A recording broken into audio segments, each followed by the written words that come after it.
In It Together SC and the Diabetes Action Council of South Carolina present Wellness Wednesday every Wednesday on Coping with Trey Taylor. Coping.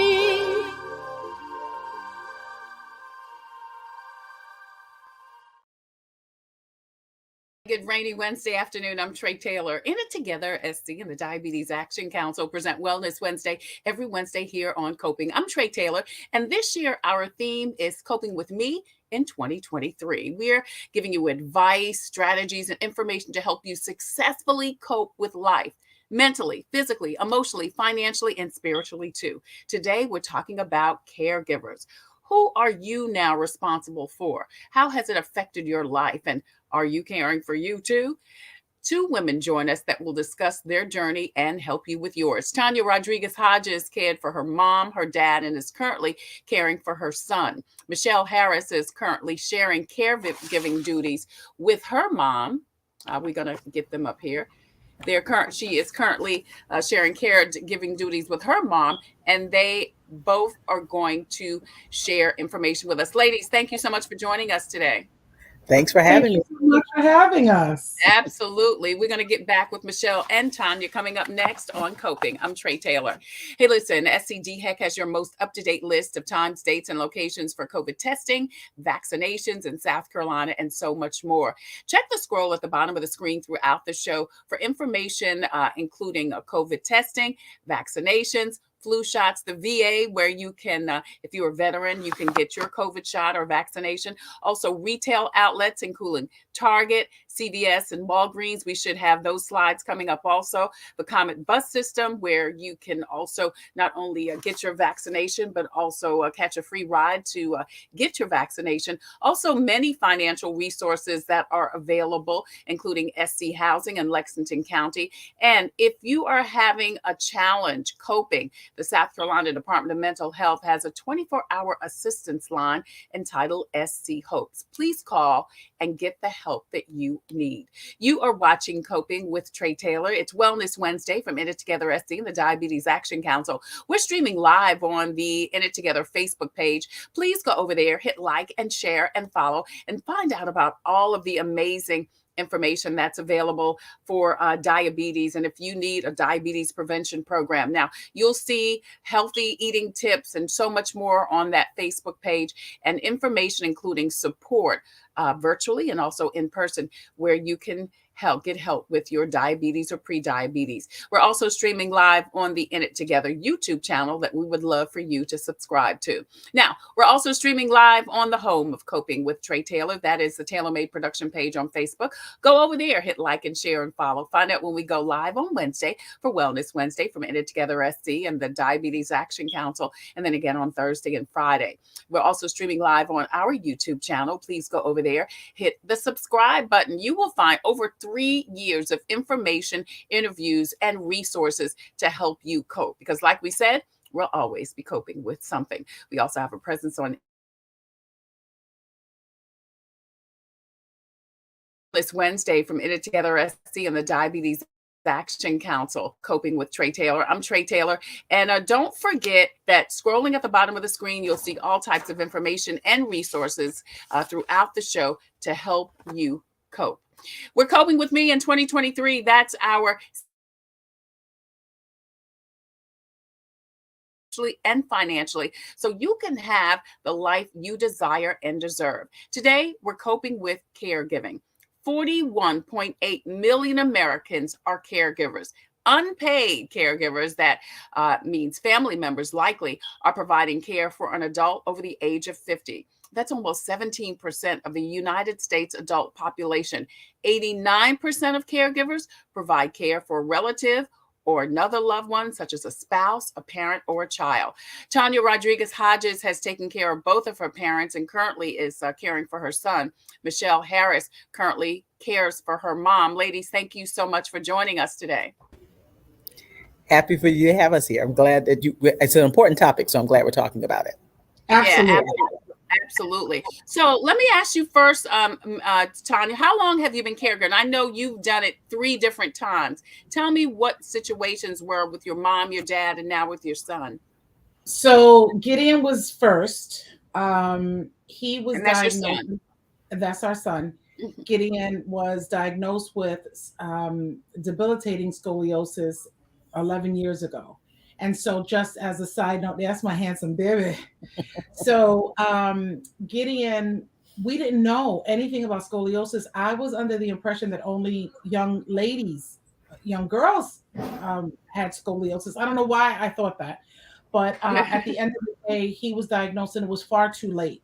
He had such a curvature that he has endured several surgeries, and he is literally from neck to tailbone, just rods, plates, and pins, and borrowed pieces, if you will, from plastics and metal. So Gideon started the whole process of it, and the poor kid was in his freshman year of high school, Mm. and we were trying to do anything. He was homeschooled, and then it kind of naturally progressed.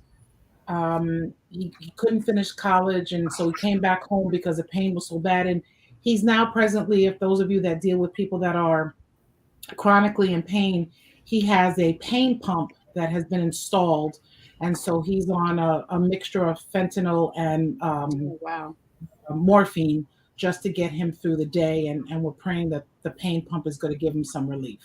So you were caring for him anyway, and then you needed to care for both your mom and dad at different times. Right. So I'm the youngest of 5 children, and there's a great difference in age between me and my siblings. And so as mom and dad were getting older, I always joke with people to tell them conversations around our table were about cholesterol, sodium intake, and funeral arrangements. It was always, something along those lines. That's how I grew up. So mom and dad were getting a little bit up there in age, and my brother Luis said, we should bring him down here. What do you think? They're constantly calling. And so he found them a little place, purchased it for them. We moved them in. And then shortly thereafter, mom was diagnosed with dementia. Yeah. And so how was it decided, and Michelle, we're going to get to you in a minute. How was it decided that you would then care for her at that time? Funny enough, all the siblings were at that appointment. And I'm so sorry, that's the office phone. We are Latino Communications, working to... And when the doctor said what she said, and she gave the diagnosis, and she said, whom amongst you is going to be caregiving, and each sibling and my father pointed to me, and I was just like, okay, that's what happens when you're the youngest in a group of children. So that's how it was decided, and then it was natural. It's okay. So that's how it was decided. And to be honest with you, Trey, you and I have never really gotten into the depths of my mother's dementia. Right. It was the best 2 years of my adult life. And I wouldn't trade not one day with her with anything in the world, for anything in the world. It was the most loving, compassionate, heart-filled experience that I've ever had with another human being. And then to know that I was taking care of her like God says was just icing on the cake. Yeah. Michelle, you are caring for your mom now. Why you? Just like with Tanya, she's not the only child. She's the youngest child. And already, and I want to get into this a little later with you, Tanya, and you're already caring for your son. So I would think somebody would say, oh, let's give Tanya a break. Let me handle it. How was it for you, Michelle? Because I know you're not the only child. Right. And it's interesting, Trey, because most of the time when there are multiple siblings, there's still usually one sibling or one child that is the primary caregiver. Now, I am very fortunate in the sense that my sister lives here in Columbia, and she shares the duties with me. And because I'm at that age group where a lot of my friends are also caregiving, they will remind me how unusual that is to have somebody who will share and take and shoulder the responsibilities for me. And it's interesting because when you and I first talked about it, I kept thinking to myself, well, am I a caregiver? Because I am so used to, it was a natural progression. My mother is to the point where she, especially before COVID, she was very independent. She was very, able to handle her own, driving her own, handle her own finances, everything. Her biggest thing was she just didn't want to live by herself. Right. And see, as an adult, my brother lived with her and kind of stayed there in the home and was protector and all. Well, my brother passed away. And so it became a little more practical for me to be there because I'm divorced. At the time, my child had gone off to college. So I had a little more flexibility. My sister's married. She has an older son and a younger son. So it just made more sense for if someone was going to be in the house, which actually I prefer for safety reasons. I could easily live on my own. I have done that obviously for years before. But what I have found is that when my mother has health challenges, all you do is wind up paying for a place that you don't live in. You're sleeping on the couch or you're sleeping in the extra room at the house with your parent because somebody has to be there. So that's kind of how it progressed, that it got to the point where if I'm going to spend the night here every night, I might as well live here. So, and like I say, before it was just more like we were roommates, but especially during COVID, and Tanya can attest to the fact that you'll have very robust parents that are quite independent. And then all of a sudden things will kind of take a turn. And so thankfully I was there, because if I had to pivot when things took a turn, if I'd had to shut my life down very quickly and try to pivot, shut a household down and all that, I think it would have been a lot harder than if I had planned it going in like I did. Right. We're coping with our caregiving today on our Wellness Wednesday from In It Together SC and the Diabetes Action Council. We're talking to two ladies, Michelle Harris and Tanya Rodriguez-Hodges, who have and are caring for family members, as we said on the onset. 17% of the U.S. adult population is caring for someone typically over 50 years old. So, Tanya, how are you figuring out how did you with both your parents, and how are you now with your son, figuring out the responsibilities of who does what, or does it all fall on you? Well, let's start with Gideon. That was an easy peasy because I'm the mama bear. So I was going to take him to appointments. My husband often says I'm an active father when she lets me, because I need to know information, right? I go in with a notebook and I have the dates and medicines and who saw whom and why and the whole thing in a booklet. So Gideon was, you kind of flowed and ebbed and flowed with it. There were many days where I woke up thinking I was going to leave to the office and I couldn't.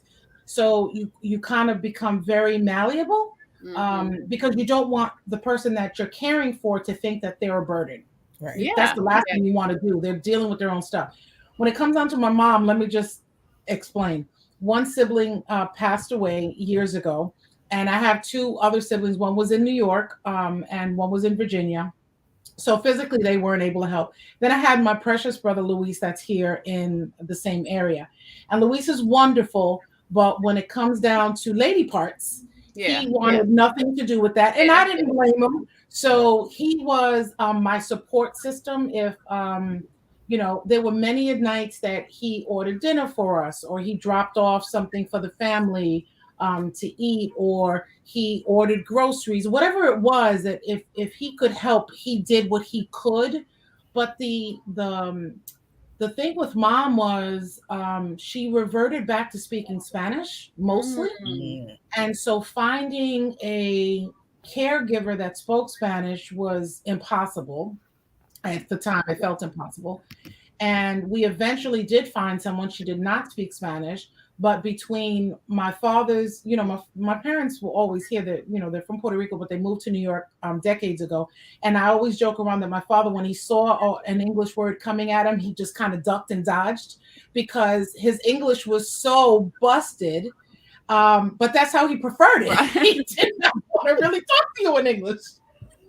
So, but between his broken English, my mom's off and on English language, and then us, we were able to find a caregiver that really did help a lot, especially those nights where I was just too tired to move. And she would come and give me respite so that I could actually sleep through the night, because it's very difficult to deal with someone who is dealing with dementia you can't sleep because when you're asleep, they're awake. Right. When they're awake, you have to live your life and you have to do whatever you need to do. So it was difficult for a little bit, but there are agencies out there that helped us and made me able to do what I had to do. I want to talk about that a little bit later on, because that's one of the challenges that many caregivers have, is no help, or not being able to really locate, as you were unable to at the time, as far as, getting someone that's bilingual, finding the right fit, even trusting. Michelle, you and your sister are able to kind of tag team. How do you work that out? Is there a weekly meeting? Right. Are you constantly on the phone? How do you handle that? And it's interesting because so much of what Tanya was talking about is similar to my experience in the structure of it. I was shaking my head when she mentioned about being up at night. And let me say, because Juliet would have a fit if I made it sound like she has dementia. She does not. But when she has been hospitalized before and then come home to recuperate, which is a whole nother story, because even before she went into the hospital, we all agreed she was going to do inpatient physical therapy.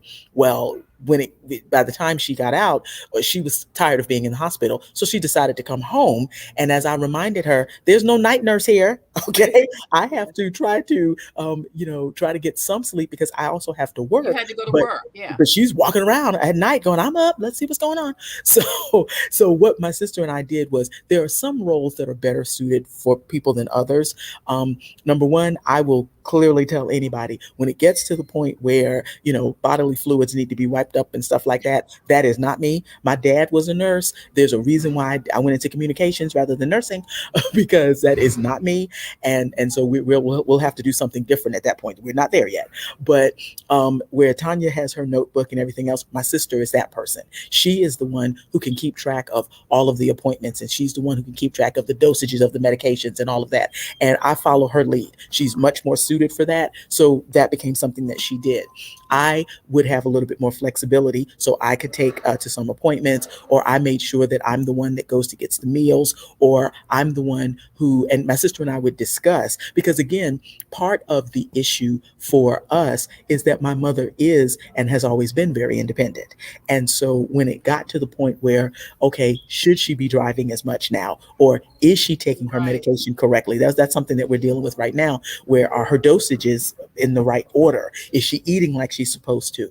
And so you kind of, some of it is based on who's available. Some of it is based on who's better suited for that, what fits that person's personality. And sometimes you switch up, because one of the things that I have to do is, if I'm at an appointment where they're asking about my mother's medical history, but that's my sister, many times I'll have my sister on the phone. And so we're conferencing with the doctor on the phone so that everybody is getting a full understanding of what's going on. Or if she has attended an appointment with my mother, she'll brief me so that if a question comes up, I'm aware of what was said during the appointment. So it is, it's funny because we don't necessarily have weekly meetings, but we definitely have debriefs because you have to share information. Yeah. Communication, I think, is definitely key, whether it be with a family member or whoever that caregiver is. Michelle Harris and Tanya Rodriguez-Hodges joins us. We are talking about caregiving. So many adults are now taking care of other family members. Oftentimes it's someone over 50, a parent, a spouse. In Tanya's case, she's been caring for her son for many, many years and has had to care for both her mom and dad. Tanya, you mentioned that there are resources available. How do you locate those resources, and how do you vet them?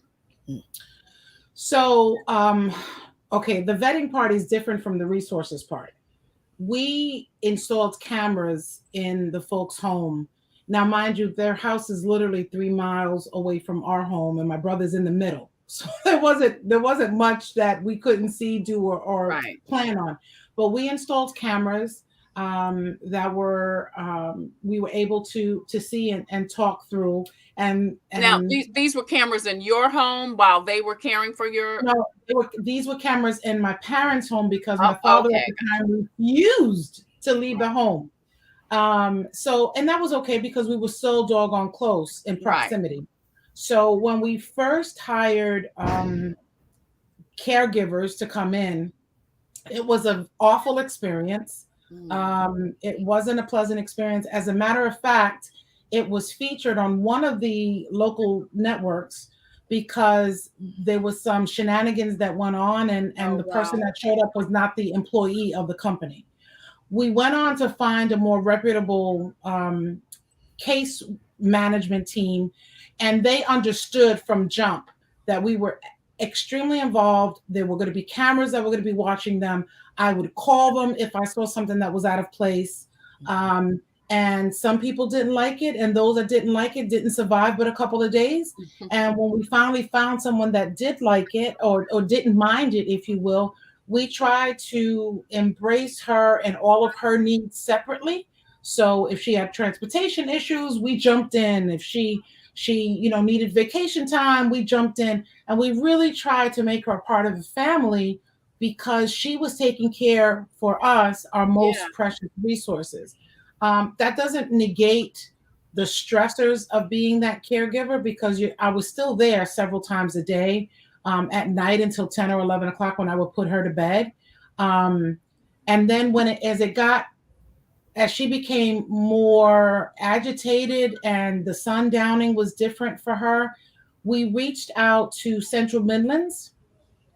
Gosh, I can't remember the full name, but I will. And we reached out to the dementia board, the Alzheimer's board here in Columbia, and they were able to not only provide us with respite emergency funds so that I could have my brother from New York travel in, pay for his travel, pay for his, him coming, and then he could be here for 2 weeks while I took off. Off is relative when you're dealing with folks that just want you. And we were able to also, help the person that was coming in during the day. When she spent the night, we were able to pay her overtime with that funding that was provided to us.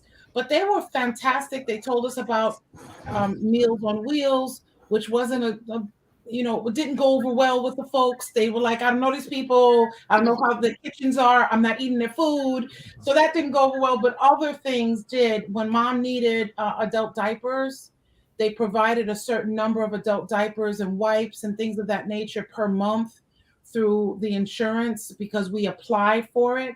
I was dogged when it came down to Medicaid and Medicare, because someone along the line said you could only have one at a time.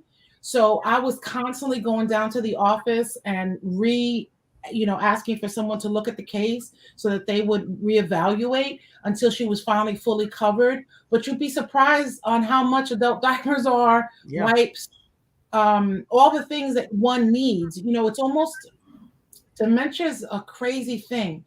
You go into it one day knowing I'm going to be talking to Trey. And then in a couple of days, Trey turns into Trey. Right. And then you're like, I know this person, but I'm going to roll with it. And then you get to know that person, and then that person shifts into somebody else. I'm grateful that my mother became Mrs. Giggles. So everything made her laugh. Everything just cracked her up. And that's how we were able to survive. But honestly, Trey, it was with some of those outside agencies that helped us, and I'm gonna find the proper names.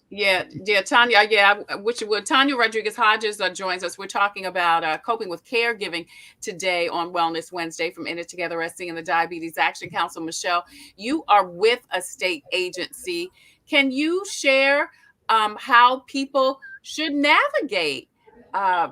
Because I'm sure that is another challenge, figuring out what resources you need. Then figuring out what's available, and then on top of that, trying to get what you need.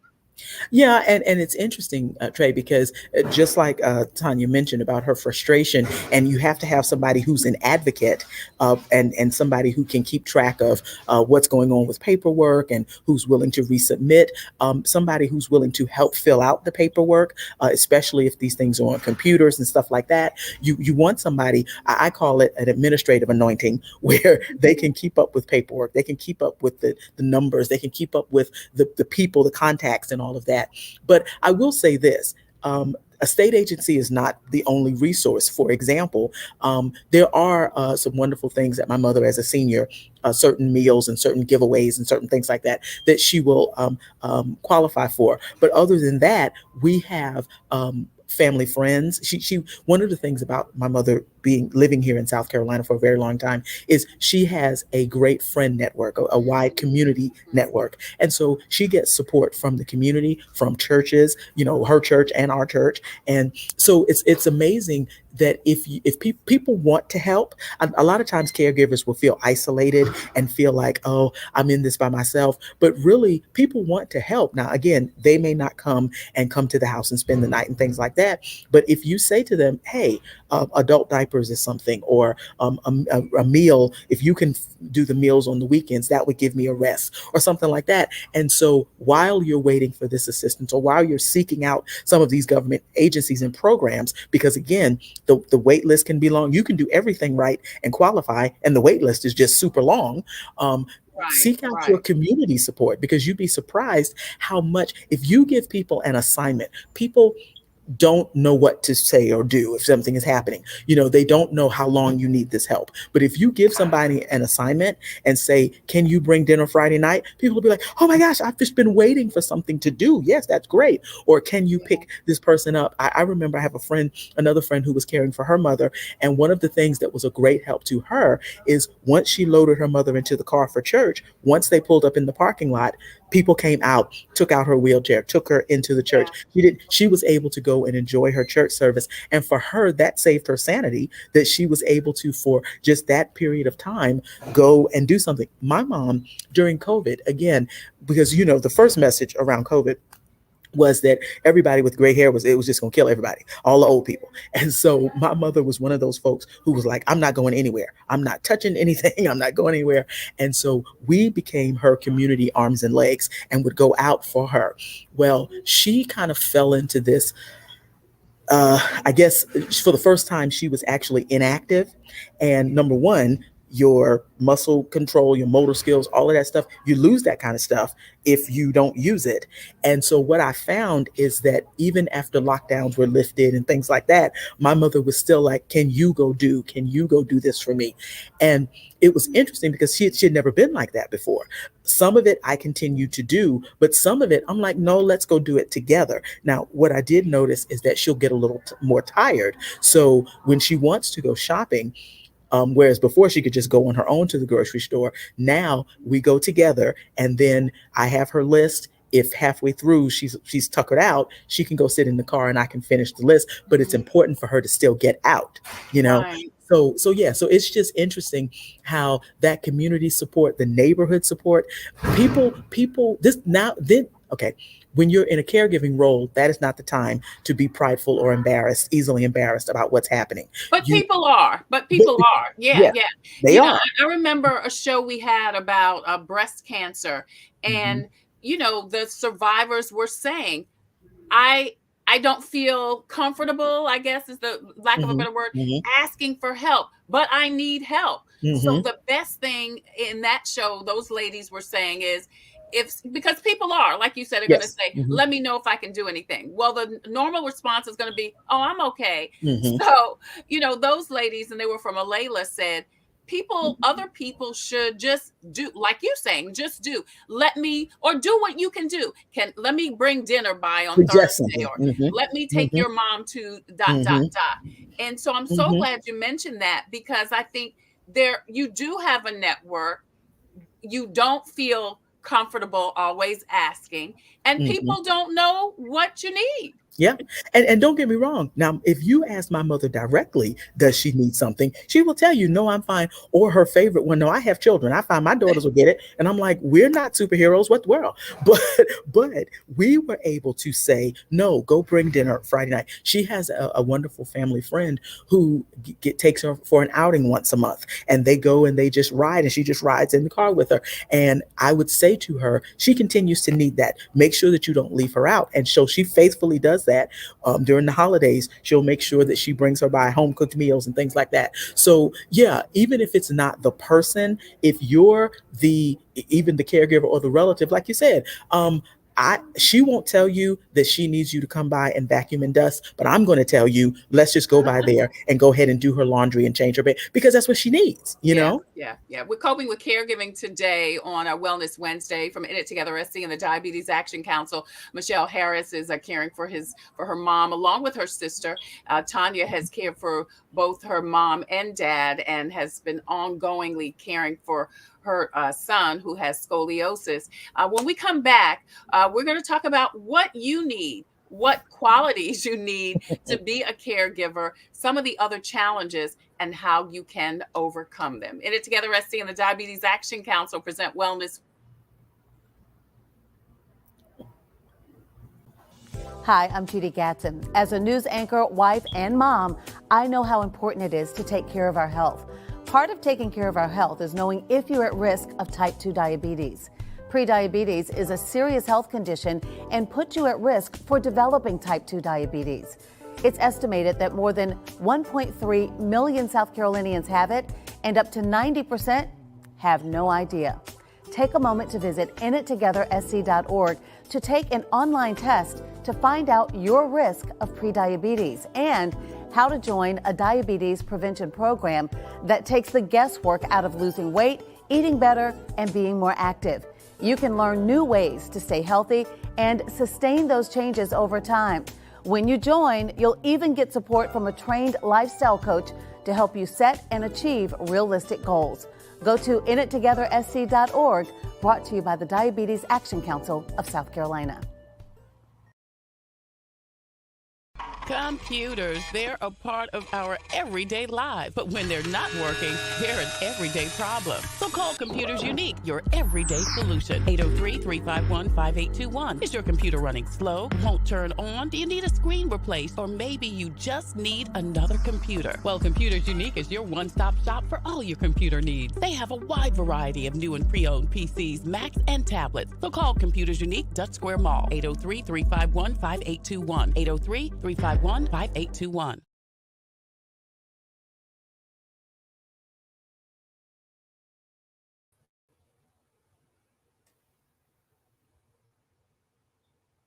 In It Together SC and the Diabetes Action Council present Wellness Wednesday every Wednesday here on Coping. I'm Trey Taylor. We're streaming live on the In It Together Facebook page. Please go over there, hit like and share and follow, and find out about all of the amazing resources that are available and how you can get help with your pre-diabetes, either virtually or in person. We're also streaming live on the In It Together YouTube channel. There you can find past episodes of Coping with Trey Taylor, the Wellness Wednesday segment, and so much more. Now, we're also streaming live on the home of Coping with Trey Taylor. That is the Tailor Made production page on Facebook. Please go over there. Also, hit like and share and follow. Find out when we go live on Wednesday, Wellness Wednesday from In It Together SC and the Diabetes Action Council. And then, of course, on Thursday and Friday. We're streaming live on the YouTube channel. Also, find all types of information, 3+ years of information, interviews, and resources to help you cope. Because as we say, we'll always be coping with something.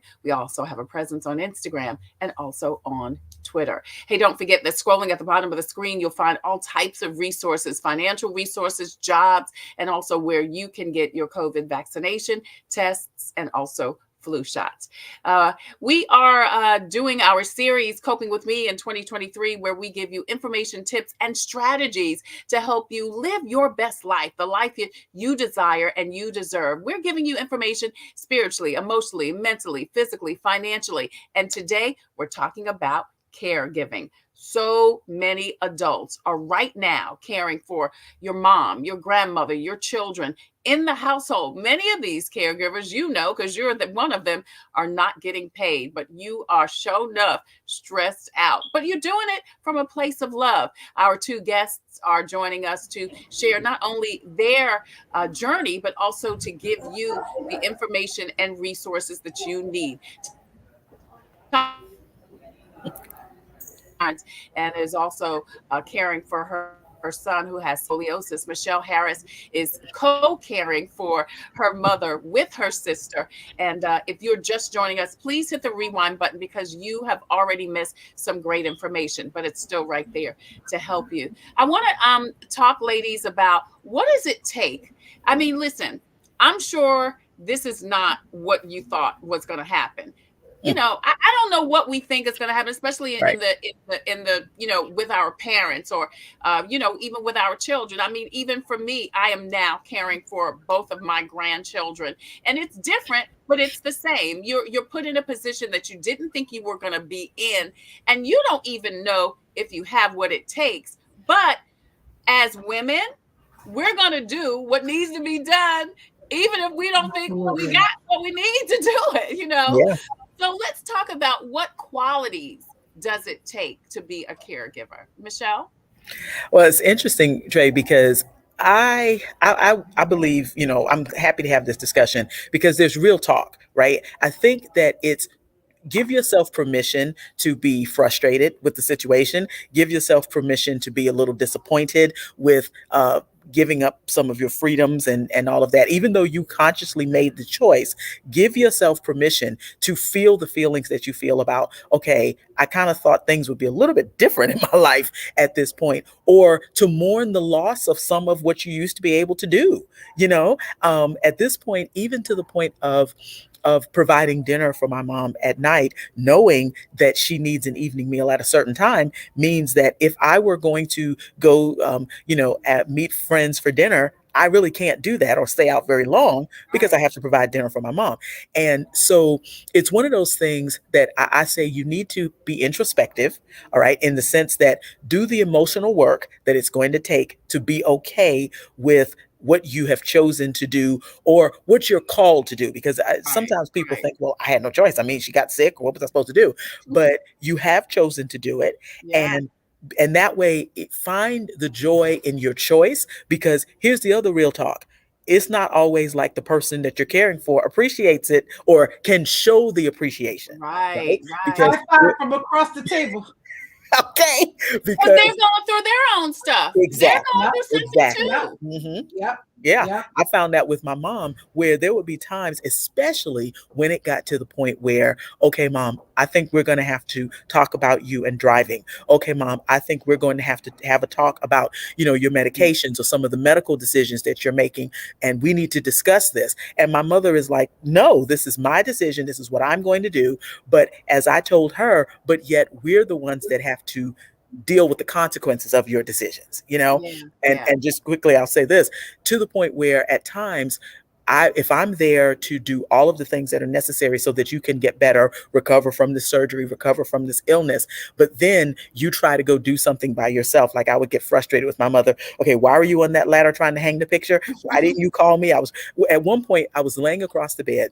My sister called me as she was away from home, and she asked me, she said, "Where are you?" I said, "I'm in my room." And she said, "Well, mom just called me from the next room and says she can't breathe. She wants me to come to the house and take her to the." I was like, "What?" Right, you're in the next room.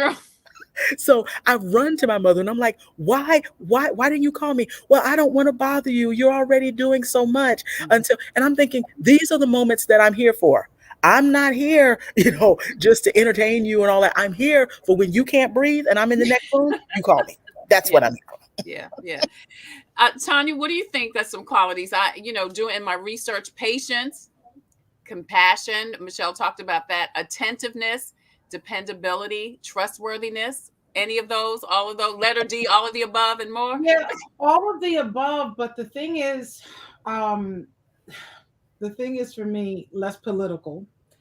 You have to be honest that somebody's going to be let down. Yeah. I oftentimes felt when I was taking care of mom and pop, my husband was left out. You know, the youngest, Aaron would be left out. Gideon could be left out. I would be more willing to suck it up and take it out on them because I knew spiritually, physically, emotionally, lovingly, they were still going to be there for me. And I couldn't, who am I? My mama. So God forbid she passes that night and then I have that guilt. So I wasn't going to yell at her. Yeah. Yep. And I wasn't going to fuss at my father, although he made it quite evident that, fussing at him should be the only way to talk. But I think that we need to be honest and upon what, just touching on what Michelle said, it takes a village. If we did not have our home church, and those people that mom and pop had connected to prior to that, would come by and visit. And even during COVID, right? There were days where I remember the day that I was too tired to do anything. And my youngest son, because I couldn't ask, how do you ask any men? I'm surrounded by men. And so how do you ask a man, go back there, take her big old knockers, put her in the shower, wash her up. Yeah, she wasn't going to fight you, but still. And I remember that day he walked in and there was no word spoken. He left me on the floor. I was in tears. I was emotional. I was overwhelmed. He went to the back. I flipped on the camera to see what he was doing. He was so gentle with her. He cleaned her up. He changed her pamper or her diaper. He put her clothes on. And she was just so giddy that her grandson was doing this.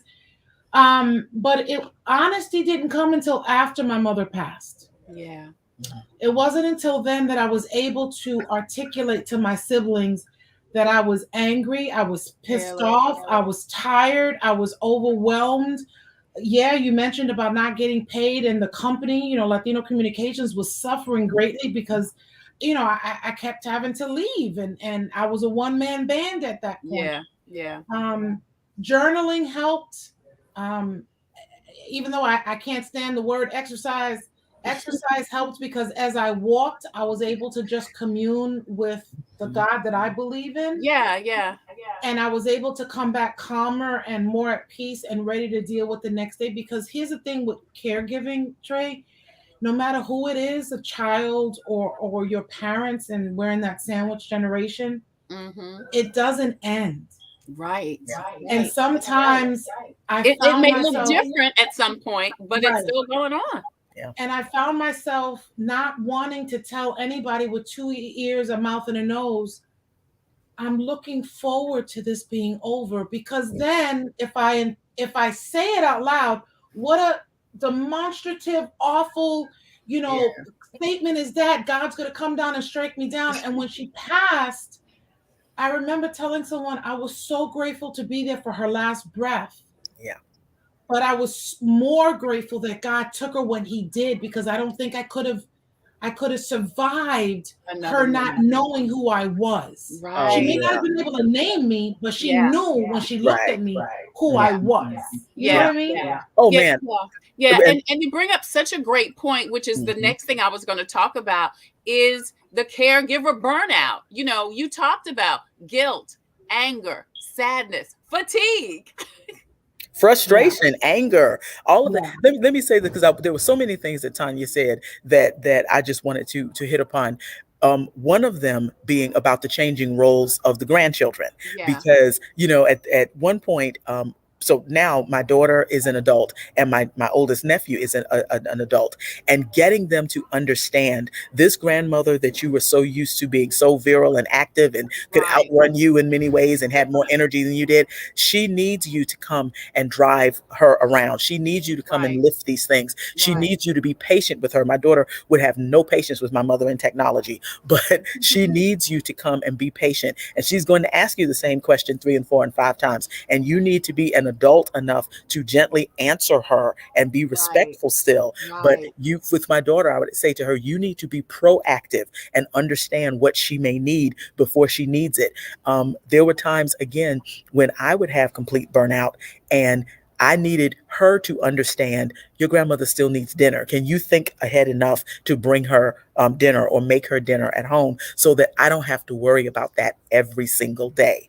And then the whole piece with the faith community, because yes, I don't want to make it sound like everybody was delivering roses and candy and all of that, because at times when you would lean on people and you would say, oh my gosh, I am so burnt out, I'm so frustrated and overloaded, especially in the faith community, a lot of what you hear is, but at least you have your mama. God bless, your mother's still alive. Wait a minute now.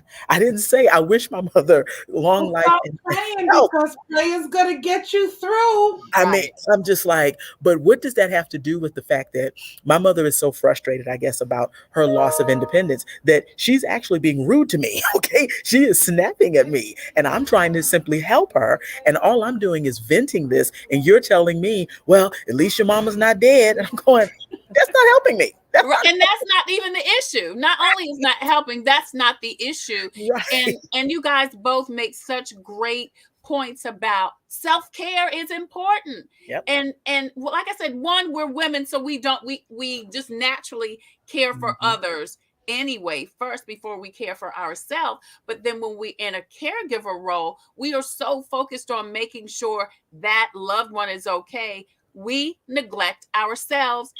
And that upsets the whole apple cart, because you got to take care of you first so that you can take care of your loved ones. And I will say, I'm sorry, Tanya, go ahead. No, go ahead. I don't think that we are we're allowed the grace. You know, I'm in therapy now. I'll throw around words to you. But we don't allow ourselves the grace. We would tell each other the kindness to which we gladly spew and share, but when it comes down to ourselves, we're our own worst enemy, right? And nobody can talk. Listen, none of you can say anything to me that I haven't said to myself 10 times worse. There is nothing that anyone in these streets can tell me that would shock me, because I'd be like, I said that to myself 6 months and 2 days ago. And that's what it's like when you are caregiving. You are polarizing all the negatives, right? I will say, and I was remiss to not mention Dr. Macy Smith. She was incredible and pivotal for me to get the word "I" out of a sentence and out of a conversation, because I had nothing to do with what my son is going through, what my parents were going through. It wasn't about me. I had to pivot my mind and shift my thought process to what they needed in that moment and why they needed it. It didn't matter whether or not I didn't agree with it. It's what they needed. And the older you get, you know what I mean? Like, we all know this, the older you get, especially if you are, I don't know any older, folks that are in senior years that weren't vital in the community and doing stuff and active. So the older that they get, the more stubborn they become.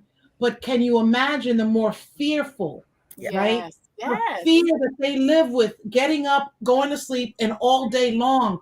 What won't I be able to do today? What will tomorrow bring? My father used to always say, well, I want to die. And then they would, those clear moments where he would be so upset about what if I die then? Then what will happen? I'm like, yo, you won't know it. It ain't like you go be here to know that you died, so don't worry about it. And then we would laugh and goof about it. But the problem is that it wasn't until I learned in that course with Macy that I had to shift it. I looked at my parents in a different way. My father's terrified. He's losing people in his life. People, on the phone that he's calling and all of a sudden no longer answering. Church friends. He was 90, almost 95, a couple of weeks, literally a week shy of being 95. It's so difficult for them that we have to remember to take ourselves out of it, even though it's really hard to do so. Yeah. And let me say this, Trey, I know it's your show. I'm going to let you talk in a minute. No. No, I wanted to make sure, such great points. I wanted to make sure about the whole self-care piece, because we do get told, especially as women, that, or it's implied that taking time for ourselves is selfish. And even you may feel like, I'm not on the mission. I'm here. I'm supposed to be caregiving, and I'm taking this time for myself. Two things that I'm going to say to that. One, a coworker of mine was taking care of her mother, and she was the only daughter, so her male siblings were letting her do it.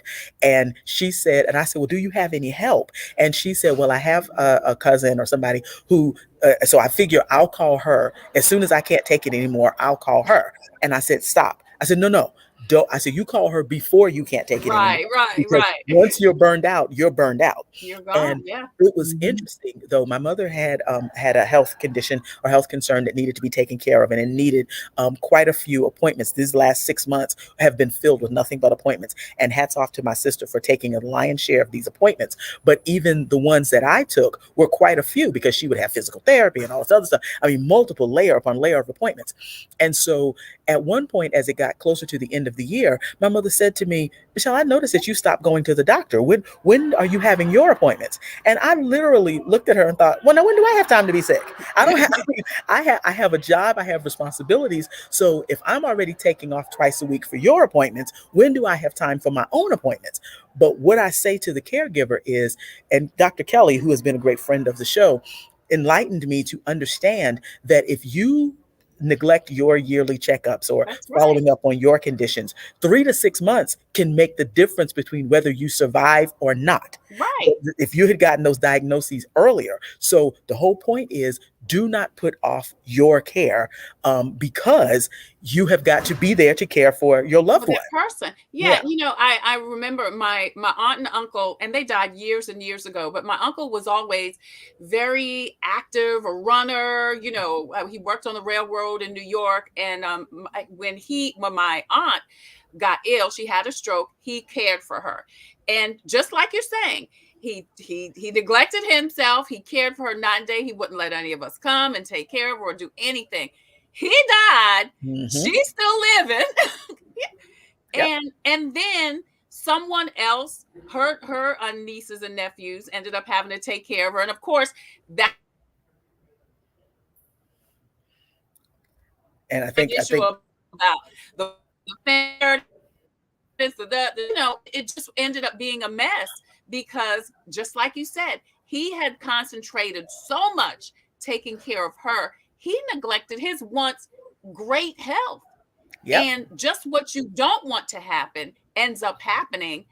You are no longer able to do what you say you're neglecting yourself for to do, which is right of the other person. I want to mention that that we've got several resources that are scrolling at the bottom of the screen that Tanya shared. The Alzheimer's Association, Lisa's Care Connection, that's Lisa Gibbons, Central Midlands Council of Government Senior Services, and you also mentioned Dr. Macy Smith. She's been on the show several times, and she is absolutely amazing as a resource to anyone who is either caring for a senior citizen or needs some help.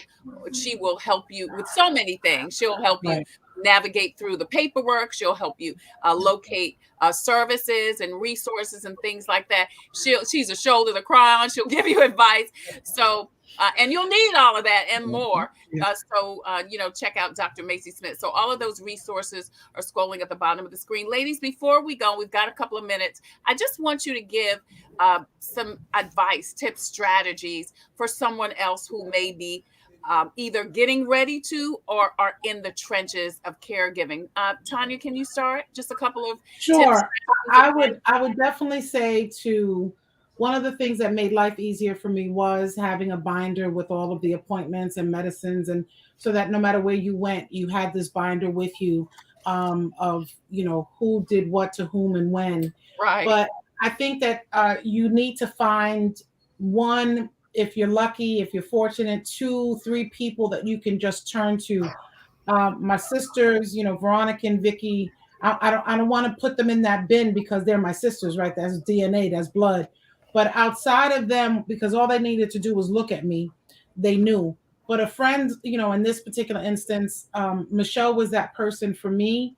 And I knew that I could call her at 3:00 in the morning, curse her out, and then hang up the phone.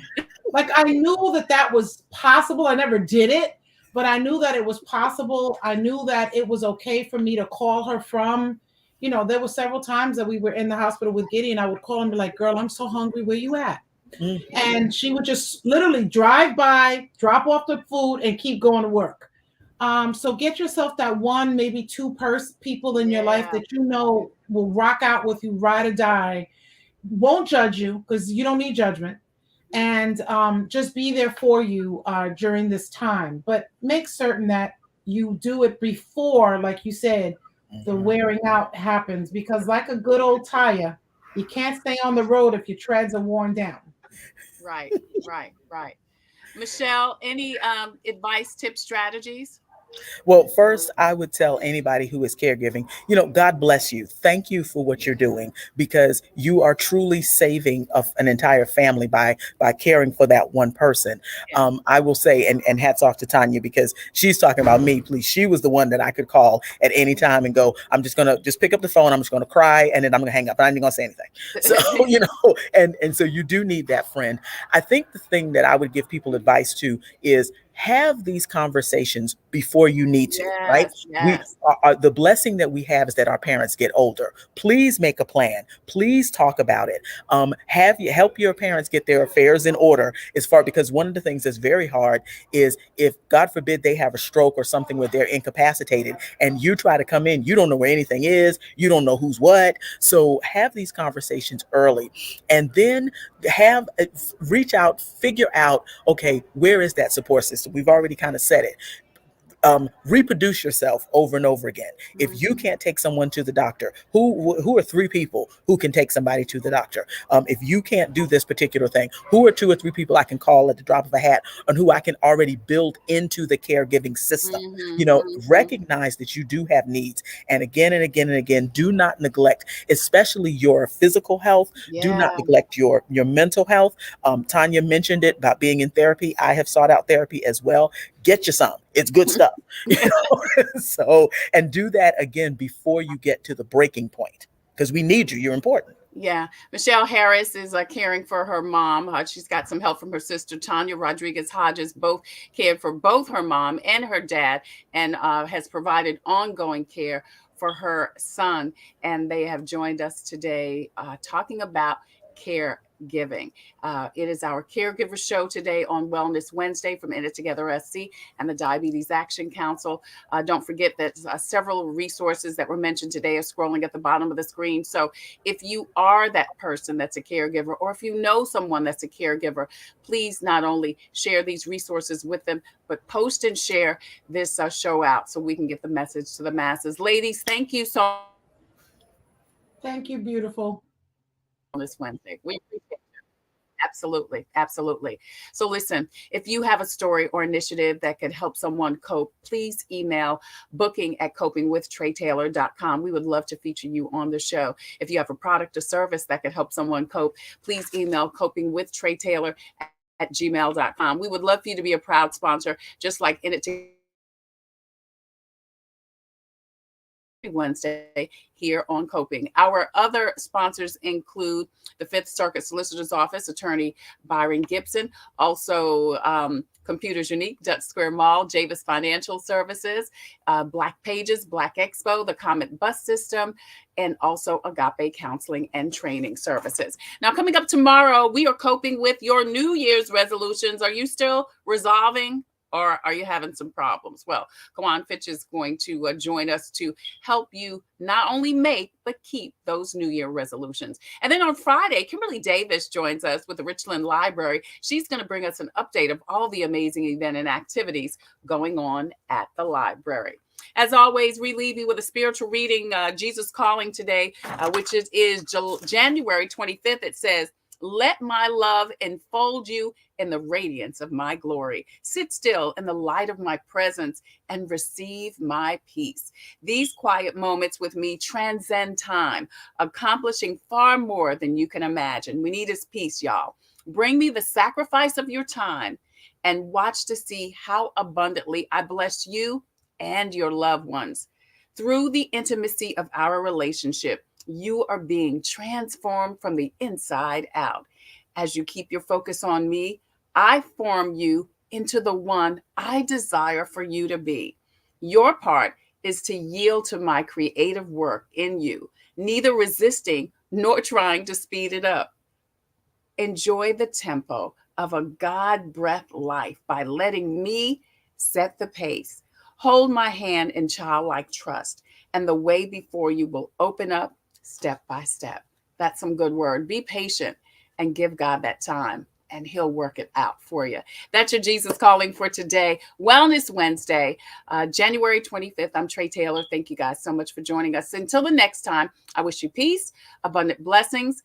Take care. Stay well. God bless. And There are 12 counties in South Carolina that are at high COVID rates. Please continue to wear your mask. But listen, you got to do it over your nose and under your chin. We'll see you tomorrow on Coping. I'm Trey Taylor.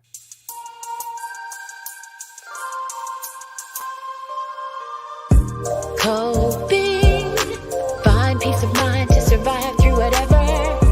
Coping, learning the way that we thrive all together. Coping, finding out what's real. Coping, we can heal, we can heal, we can heal. Coping with stress, coping with strife, bringing hope for success, for improving our life. Coping beyond hoping to do more than survive, ways to live a healthy life. Coping and promoting, learning what you can do, 6 ways to a better you. Coping, find peace of mind